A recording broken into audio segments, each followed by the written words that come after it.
ito na talaga. Napunta na talaga ako ng Tropa Sub. Naglibot-libot lang ako dito sa Porbo at inano ko lang. Tulit ko lang yung pagpunta ko dito. Kasi matagal ko na talaga rin gustong pumunta dito sa Porbo. So napakaganda pala dito. Nakakaaliw.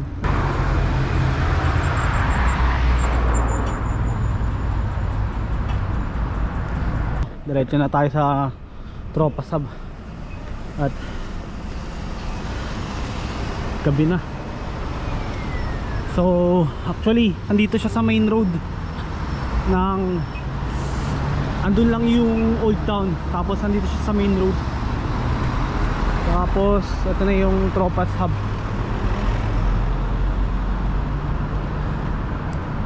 Yun, medyo buti wala ang tao.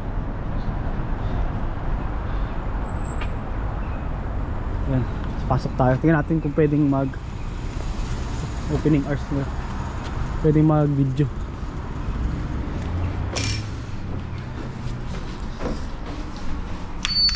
Hello ate. Hello. Ate, pwede mag-video? Ha? Pwede mag-video? Oh, basta wag ko lang ako kuya, paakit kami ngayon actually. Hanggang ano oras ka dito ate? Hanggang alas 9 kuya, pag di ka magalit ah. Okay lang. May, inihintay ko, mga ano pa naman eh. Inihintay ko pa yung kasama ko eh. Oo, okay lang. Ipakita ko lang ano ate ha. Wala kasing nagbi-video dito ng ano. No? Ang dami Pakita ko na lang. vlog dito eh. Ba't sinasearch ko sa YouTube? Wala namang ano. Ano? Kaya sabi ko mag-video ko eh.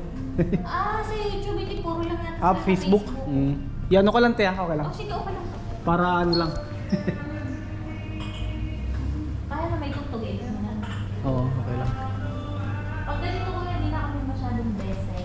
Pero pag Ano mga, pag Saturday, Sunday, busy kami yan 12 to 4. video na kita te eh. Ha? Video na kita. Wala, Yes. Okay lang yan. Okay lang nga. Hindi, kahit side view. Ano lang pala ate? Order ako ng, may halo-halo ba kayo? Wala nga kami halo-halo kuya. Ano na lang po? Sisig, tsaka, Pero may ano ako, may cheesecake. ano na lang te? Sisig, tsaka, may palabok po kayo? Meron po. Sige ate, palabok na lang. Ano po yan? Gagawin na po ba yan ngayon? Or... Mga 7:30 ate. Gaano ba katagal yung ano? Pag sisig? Saglit lang yun. Sige. Mga 7:30 na lang po. Tsaka isang palabok. Opo, isang sisling tsaka isang palabok. Wala Tapos, kang ano? may drinks na yun ate. Wala po. kuya, alakad ako. Sige, tapos ano po? Mamaya na lang yung drinks. Oh, sige. May pre-coffee ako sa kape. Sige. Hindi ko alam din sa kasama ko eh. Gagawin na to kuya ngayon. Mga Ano oras? 7:30. 7:30. O-orderin mo pero 7:30 ko gagawin. Oh, sige. 20. Ano talaga kayo ate? Meron akong ano na taga-Cobol eh. Kayo may ari dito ate? Ha? Oh, hindi, ano lang ako. Wow ah. Pero yan natin te. Anong oras kayo dito? Hanggang alas 9 po. Anong oras ko start nyo? 11. Ay, anong muna pangalan mo ate? Judith. Judith. Tas start Monday to Hindi, Tuesday to Sunday? oo. tas anong oras po start? 11 to 9, tapos Sunday 11 to 7 lang. Sige lang, magpahinga na lang. So punta kayo dito, tapos hingi kayong discount kay Ate Judith. Hindi, joke lang. Supportahan natin kasi gusto ko kumain na dyan kasi first time ko dito. Gusto kong kumain dun sa, kasi sa Kubula wala masyadong mga ganitong resto eh. Or yung mga sa gilid-gilid lang.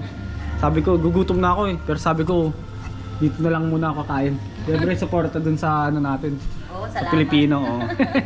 Salamat po. Sige. Tsaka para pag kunyari bumisita sila dito, di ba? At At least- least. Kuya, at least. Kasi hindi ko na rin naman kami, ala kami tayo mag-social media, so sila na lang yung nagsama. Kaya sabi kong ganun, ano ko na lang din. Kasi wala akong, may isa akong nakita ata, pero more on Facebook ata nga yung mga nag-share. Oh. Sige ate, pa-order na. Oo ngayon, naiiyak nga ako eh. Sabi kong ganun. Naiiyak ako. Ewan. Magkapi ka muna. Naman ako, anuan eh. Sila nga nagulat na lang ako eh. Oh! Hindi, tsaka ano lang ako tayo, tag dito. Inaano ko lang yung mga memories ko dito sa, kaya, ano po, inaano ko lang yung mga memories ko dito sa Finland. Para at least may visual ako kasi, alam mo yung, pag kunyari kwento lang. At least may video ko na inaano ko dito eh. Okay naman siguro. Video lang. May nakita nga ako dito ate, may mga English na rin pala kayo nag-ano. Tapos, pag puro kaya kaputi. Nagtatry na rin. Ano kain nila? Nagtatry na rin sila ng Filipino food. At least, Favorite nila yung pagkain na. anong favorite nilang ano? Inasal, teriyaki. Halos lahat nito. Ito tinanggal namin, itong lumpia kasi gusto ko siyang gawin kapag may per order na lang. Kasi pag ipoprosin mo, hindi maganda. Kailan pa kayo dito ate? Dito sa Porbo, 3 years, pero itong restaurant 3 months pa lang. Magpo 4 months. Pero anong work nila ate? Sa fine dining restaurant. Tapos nag-decide na kayo mag-ano. Wow. May, tapos Astig. June. Kaya nga, parang sinare, ang dami nag-share nito sa Kobula, mga ganyan, supportahan nga daw yung ano. Thank you nga po. Kasi maraming, ewan ko sino yun taga Kobula daw tsaka Kotka. Sabi ko kapag gusto nyo dito na lang kayo pag kailangan gusto nyo mag-party. Pwede rin. Kasi malaki rin pala yung ano niya eh. Oo, tumatanggap kami ng reservation na halimbawa may birthday, Opo. kung gusto nyo close door, ganyan. Sige ate.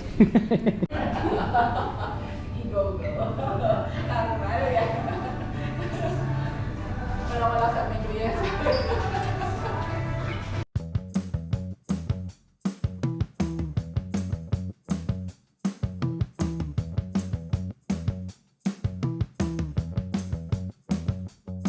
Sige ate.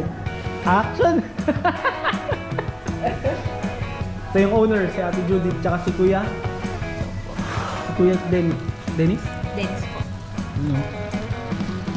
Laki pala ng serving nila eh. Ito ate. Dalawang rice to eh. Dalawang may rice mo. Mukhang pagod na Kasama ko si Ate Rose. Kasabay niya ako sa pauwi ng Kobula. Ang hirap mag-commute dito sa Porbo.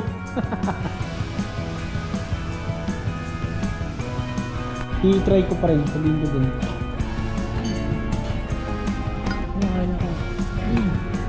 Ang sugar sa mga ang light mo yan.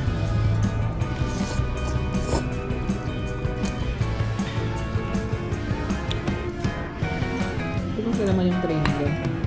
Ano ba yung training niya? Ayun so bisa tayo. Pag pumunta kayo ng Porbo, bisa tayo yung Tropa Sub kay Ate Judith tsaka kay Kuya Dennis. Hello po. So okay yung dito. Supportahan natin Filipino food. Salamat. See you. Salamat ate. Salamat po. See you ulit pag umasyal dito.